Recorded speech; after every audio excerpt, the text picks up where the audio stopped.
আরে পার্থদা, বসে আছো, টেনশন মনে হচ্ছে। কিছু কথা আছে নাকি? কোনো চাপের ব্যাপার? এত এরকম বসে আছো। চাপের তো ব্যাপারই আছে। আজকে সকালবেলা আমার মা দুটো কথাবার্তা বললো।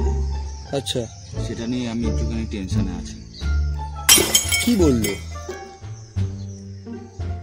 প্রথম কথা বললো যে হচ্ছে জীবনে যদি উন্নতি যদি করতে চাই না, হ্যাঁ, তাহলে কিছু ভালো মানুষের সঙ্গে মিশতে।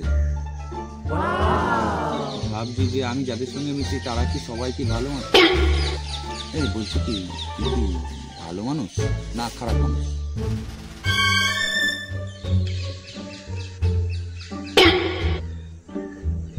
এইসব কি বলছো তুমি? অবশ্যই আমি তো ভালো মানুষই হব। আমি কি খারাপ মানুষ? খারাপ মানুষ হলে তোমার সাথে মিশতাম আমি?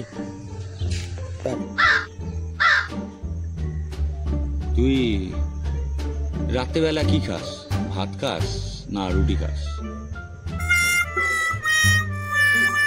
কেন, এটা আবার কি প্রশ্ন? রাত্রিবেলা ভাতই খাবো, ভাত খাই। যেদিনকে রুটি হলে রুটি খেলাম। এটা আবার ভাত আবার রুটির মধ্যে এসব কি সম্পর্ক? মা সেকেন্ড কথাটা কি বলেছিল জানিস? কি বলেছিল? মা বলেছিল ভালো মানুষের নাকি হচ্ছে কপালে ভাত জোটে না। হয় তুই মিথ্যা কথা বলছিস যে তুই হচ্ছে রেগুলার তুই রাত্রেবেলা ভাত খাস, নাহলে তুই ভালো মানুষ নয়। না, তুই ভালো মানুষ নস, তোর সঙ্গে আর মেশা যাবে না। আমি চললাম।